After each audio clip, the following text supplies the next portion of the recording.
Lorena Heras, que nos explique cuál es su opinión frente a estos datos. Muy buenas tardes, gracias por participar en el programa y por iluminarnos un poco la senda, que para usted no es ningún problema, pero para los que ya no tenemos hijos en esas edades, tal vez sí.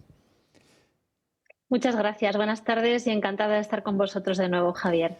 Vamos a ver qué opinión tiene usted a propósito de la pérdida de comprensión lectora que revela esta encuesta. Algún dato ya me imagino que deberían tener los profesionales, pero la comparativa sí dice algo claro. No es enorme la diferencia, pero hay países donde esto no se produce así. En España ha empeorado. En efecto, en España ha empeorado 5 puntos con respecto a las mismas pruebas que se llevaron a cabo en el año 2016 y esto hay quien quiere achacarlo a los 2 cursos en los que los alumnos han convivido con pandemia. Con refuerzo educativo tengo que señalar que en aquellos cursos la mayor parte de las comunidades autónomas hicieron una apuesta por reforzar con más docentes las aulas, pero no ha sucedido en todos los países que se vieron afectados por la pandemia. Si esta fuera la razón, nada explicaría que los alumnos, por ejemplo, ingleses, hayan mejorado sus tasas de comprensión lectora. Esto nos lleva a pensar que hay otro asunto que está detrás de estos malos datos, al margen de que la LOMLOE, la llamada Ley CELA, con su aprobado general y permitir aprobar y pasar de curso con materias suspensas, haya abundado en que los alumnos estén todavía peor formados. Algo está sucediendo en las aulas y tiene bastante que ver con lo que Suecia está poniendo en marcha y ha anunciado a partir de sus resultados. Tengo que decir que, a pesar de todo esto, los resultados de Suecia, que ha decidido dar un paso atrás en la digitalización de sus aulas educativas y volver a los libros de texto y al formato papel, tiene mejores datos en lectoescritura que España. El país sueco ha adoptado esta medida con datos mejores, que es lo que tiene nuestro país. Por tanto, lo que debería hacer España es pensar si, a pesar de haber dotado con más recursos a los centros educativos, si los datos son aún peores que hace 5 años, lo que hay que cambiar no es nuestro propio sistema educativo, la metodología y también la formación de los docentes. Vamos a hacer un paso atrás. ¿Qué ha pasado en Suecia? Pues en Suecia, lo que nos comentaba doña Lorena como experta, lo daba por sabido. Yo tengo que ser un poco más lento en el metabolismo. En Suecia han decidido echar un poco atrás y dejar de que las tablets y los ordenadores inunden las aulas y volver al libro de texto, volver a la cultura papel, para entendernos. Siendo que hay que decir que Suecia era un país raro en Escandinavia porque son muy poco dados a introducir cambios en los sistemas educativos. En Finlandia, que es quien los tiene mejores del mundo escandinavo, o en Dinamarca o en Noruega, pero los suecos sí que son en esto pues más atrevidos. Se habían metido a tropel en esto de la cultura del ordenador y del tablet. Algunos padres, doña Lorena, en España estaban muy convencidos de que acercaban a sus hijos al futuro por ese camino, y la sensación es que algunos echan atrás porque no están contentos con los resultados de esas aulas sin libros, de esas aulas con ordenador o con tablet. ¿Cuál es su opinión? En efecto, todo apunta a que en las edades tempranas, en las que los niños hasta tercero, cuarto, quinto de primaria están aprendiendo a leer, y a partir de esas edades aprenden leyendo, que no es exactamente lo mismo. Para aprender a leer solo hay que ser capaces de descifrar, de ser capaces de unir letras y conformar palabras. Pero para aprender leyendo se necesita una habilidad y una comprensión lectora. Es decir, no solo pronunciar o descifrar una frase, sino comprender lo que esa frase nos está trasladando. Y es ahí precisamente donde están fallando nuestros alumnos. Lo que todos los estudios indican, y los grandes pensadores e incluso pedagogos, voy a citar por ejemplo a Gregorio Luri, nos señalan es que tenemos que volver a los saberes básicos, a la lectura, a la escritura y al cálculo en las etapas inferiores de nuestro sistema educativo.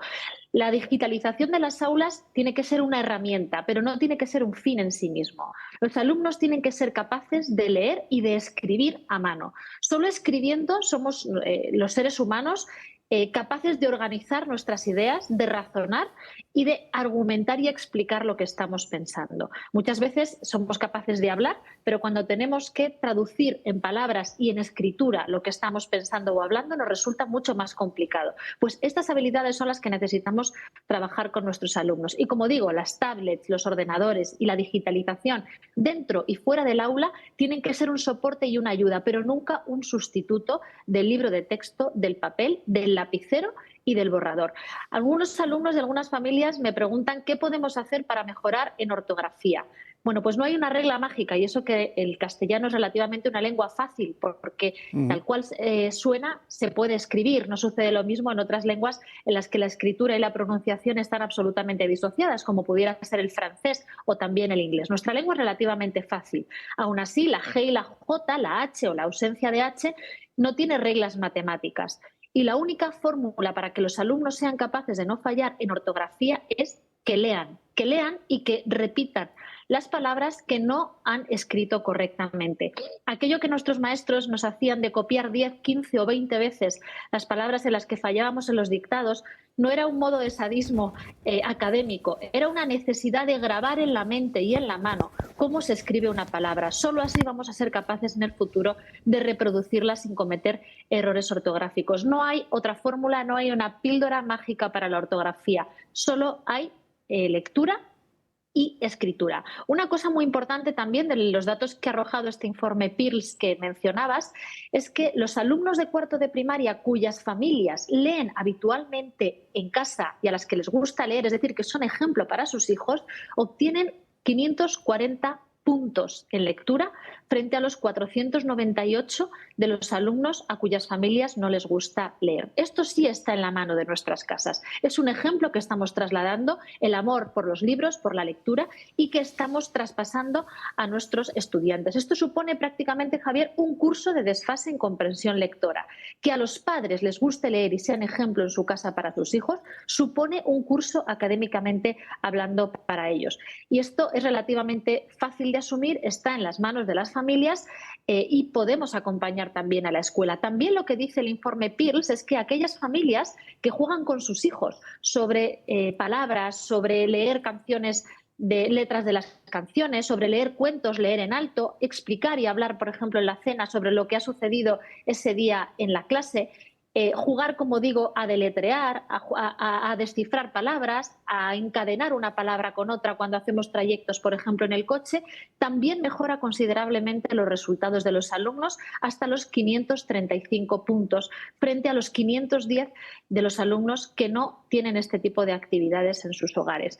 Por tanto, creo que el sistema educativo tiene una tarea pendiente con la digitalización de las aulas y los libros de texto y la vuelta a la lectura y a la escritura manual, pero también en manos de las familias está que podamos ayudar a nuestros hijos a seguir mejorando esa comprensión lectora, porque de lo contrario tendremos alumnos que seguirán pasando de curso, que es lo que permite la ley educativa socialista, sin comprender lo que están leyendo. Horroroso. Eso se me ocurre, no conozco cómo es el formateo educativo ahora para los chicos chicas de 9 años, pero yo tengo la impresión de que leen muy poco, de que apenas usan el diccionario. El diccionario es una manera de fomentar la cultura extraordinaria. No sabes qué significa una palabra, vas al diccionario, te lo curras y te la aprendes de por vida. Si te la cuentan o nadie te pregunta cuál es el significado de la palabra, oportunidad perdida. Esto me parece que es el ABC de lo que son las clases hoy para estos chavales de cuarto de primaria. Y luego hay otro elemento que yo creo que es un tanto perturbador, que es esto de la obsesión por el bilingüismo. Una cosa es saberse pues fantásticamente bien escribir y hablar en inglés, y otra cosa es pues que, chico, pues si te aprendes la fotosíntesis en inglés, no vas a saber ni cómo se llama la función clorofílica en español.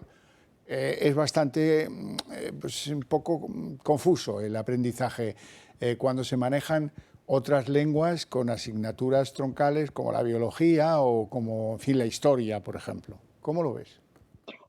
Cuando tenemos un sistema educativo sólido, potente, en el que tenemos docentes bien formados que son capaces de trasladar conocimientos rigurosos a nuestros alumnos, el sistema educativo es, como digo, fuerte y soporta que podamos llevar a cabo proyectos innovadores como el que mencionas, como el del bilingüismo, que evidentemente no tiene por qué funcionar para todos los alumnos porque supone un sobreesfuerzo para los alumnos y también para sus familias, y muchas de las familias que nos estén viendo sabrán de qué les estoy hablando. Es difícil ayudar a tus hijos a hacer los deberes cuando tus conocimientos sobre lengua inglesa son más limitados. Por eso es buena idea medidas como las que ha anunciado la Comunidad de Madrid, que es que en la asignatura de Historia se va a impartir en esta legislatura que acaba de arrancar en castellano. Es muy importante que los alumnos sepan hablar en inglés. Es importante que los alumnos, especialmente los más desfavorecidos, que no tienen oportunidades de aprender inglés en un entorno próximo y además de forma gratuita, tengan esta oportunidad, como digo, pero no a costa de que nuestro sistema cada vez esté sancionando, perjudicando o castigando más el aprendizaje del castellano. Somos la tercera lengua en número de hablantes del mundo, solo por detrás del chino y del inglés. Somos la segunda lengua cultural del mundo y somos la puerta de toda Latinoamérica y además la envidia del resto de países europeos por lo que supone en historia y en oportunidades. Tenemos que ser capaces de comprender que tenemos que cuidar este patrimonio lingüístico que tenemos y que para ello nuestras generaciones futuras tienen que ser alumnos absolutamente competentes y castellano parlantes competentes.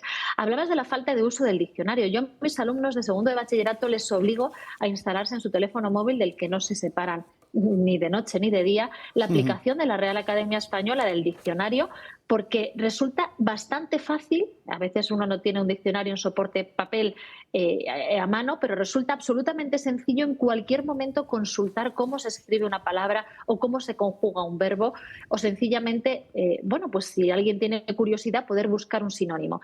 Con los alumnos de segundo, por ejemplo, de la ESO, con 14 años, a las personas que nos estén escuchando les parecerá extraño, pero sucede.